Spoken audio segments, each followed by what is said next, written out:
اهلا بكم اعزائي المشاهدين في حلقه جديده من برنامج الفوركس مع نبشير. ارتفاع تاريخي في اسعار الذهب في مصر. في ناس كتير جدا يمكن الاسبوع اللي فات قال لك ده ارتفاع تاريخي او جنوني في اسعار الذهب في مصر. عاوزين نعرف بقى ايه اسباب ارتفاع الذهب في مصر. طبعا الاول معلومه لازم تعرفها ان سعر الذهب عالميا اللي هنتكلم عليه هو 31 جرام و10 عيار 24 هو انثى الذهب. طبعا الذهب مش ارتفاع جنوني في مصر، لا هو الذهب تحسن عالميا فقط من 3 شهور. يمكن الذهب النهارده يمكن وصل لمستويات 1799 دولار. ده ارتفاع جنوني؟ لا، ده بالنسبه للبورصه العالميه ما هو الا تحسن في اسعار الذهب العالميا لمده 3 شهور. ليه بقى؟ ان السعر العالمي للذهب اللي ارتفع في يوم 8/3/2022 اثناء الحرب الروسيه الاوكرانيه كان وصل كام؟ وصل بالظبط اهو 2074. نكتبها على الشاشه 2074. طيب ايه الاسباب دي؟ نيجي بقى واحده واحده.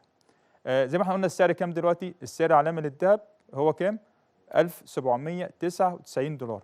في بعض التجار وليس كلهم بيقيم يعني سعر الدولار كام في مصر؟ تقريبا حوالي 24 و50 او 60 قرش تقريبا يعني. هو ممكن يقيم بعض التجار وليس كلهم، ممكن يقيم الدولار ب 25 او 26 او 27، فهو بيعلي سعر الذهب في مصر.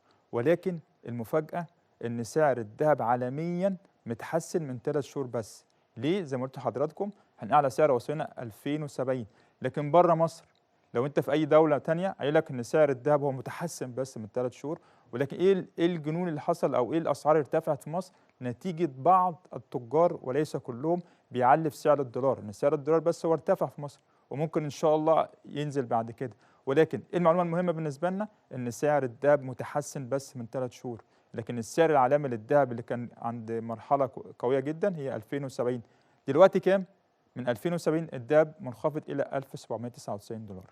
طيب احنا يمكن في البرنامج عندنا وقلنا الكلام ده، وقلته يمكن في 29/7 في قناة اسكندرية القناة الخامسة في برنامج اسكندرية مباشر قرصة يوم الجمعة. قلت المقترح ده: هل حان الآن بيع سبائك الذهب عن طريق البنك؟ تاني، هل حان الآن بيع سبائك الذهب عن طريق البنك؟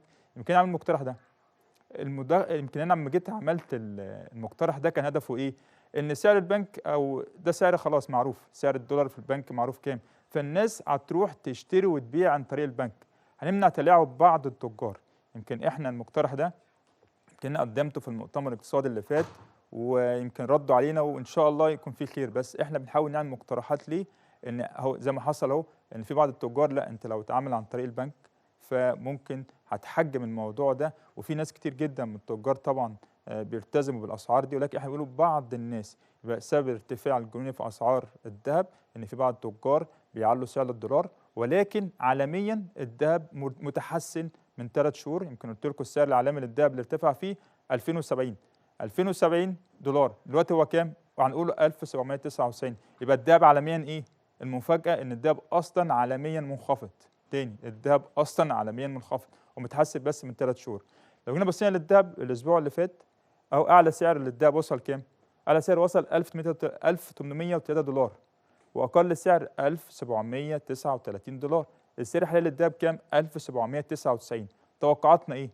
طول ما الذهب فوق 1800 دولار الذهب في مرحله تحسن. تاني، الذهب في مرحله تحسن، ممكن يوصل لمستويات 1810 1820 1830. ولكن اما نيجي نقول بدا بقى الذهب يرتفع تاني، ممكن يوصل مستويات 1830. ولكن بيقول المشاهد اقوى رقم وصل للذهب عالميا هو كام؟ 2070 دولار. امتى نقول الذهب ممكن ينخفض؟ طول ما شايفين الذهب تحت 1800 في مرحله انخفاض، ممكن يوصل لمستويات 1990 1980، ممكن يوصل لمستويات 1750. ده بالنسبه للتحليل الاسبوع بتاع الذهب. ولكن الذهب بالظبط يوم 3/11 وصل لمستويات كام؟ 1616 دولار. تاني، يوم 3/11 وصل 1616 دولار. ارتفع خلال الشهر دوت بس الى كام؟